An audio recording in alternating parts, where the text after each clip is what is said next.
আজকে আমি আবার চলে এসেছি। আপনারা সবাই ভালো আছেন তো? এই যে দেখুন আমাদের কাঁঠাল গাছ, কাঁঠাল এই যে হিঁচড় পেড়েছি গাছ থেকে। একটা হয়েছিল, এইটা পেড়ে নিয়েছি। আজকে এইটা দিয়ে রান্না বানাবো। চলুন বন্ধুরা, রান্নাঘরে যাওয়া যাক, রান্না শুরু করবো। আমি রান্নাঘরে চলে এসেছি, এটাকে কেটে ফিরে আসছি। কেটে ধুয়ে নিয়ে চলে এসেছি। এবারে উনুনটা জ্বালিয়ে নেবো।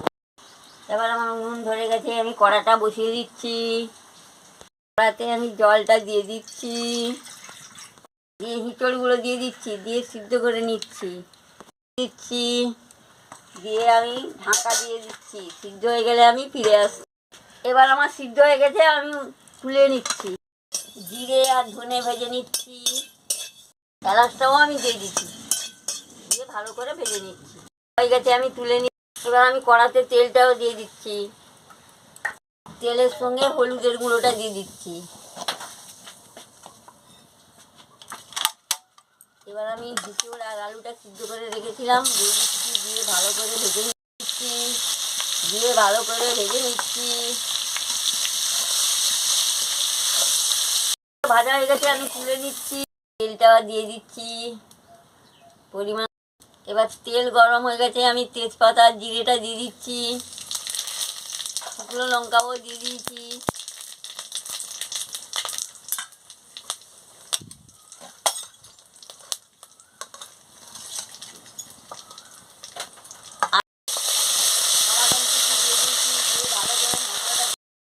দিয়ে দিয়েছি, দিয়ে সামান্য একটু জল দিয়ে মশলাটাকে ভালো করে কষিয়ে নিচ্ছি।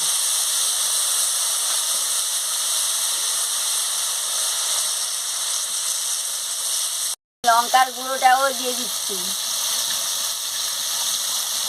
দিয়ে ভালো করে কষিয়ে নিচ্ছি। কষানো হয়ে গেছে, আমি আলু আর হেঁচড়টা দিয়ে দিচ্ছি, দিয়ে মশলার সঙ্গে ভালো করে কষিয়ে নিচ্ছি।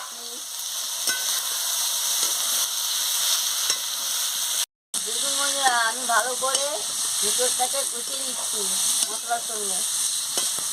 হয়ে গেছে, পরিমাণ মতন জলটা দিয়ে দিচ্ছি, জলটা দিয়ে ভালো করে ফুটিয়ে নিচ্ছি।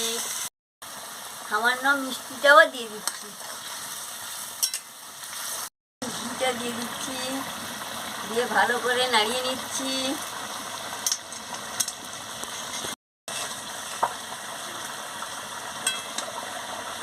জিরে ধনে আর গরম মশলা আমি গুঁড়ো করে রেখেছিলাম দিয়ে দিচ্ছি, দিয়ে ভালো করে নাড়িয়ে নিচ্ছি। এবারে হয়ে গেছে, আমি এবারে নামিয়ে নেব।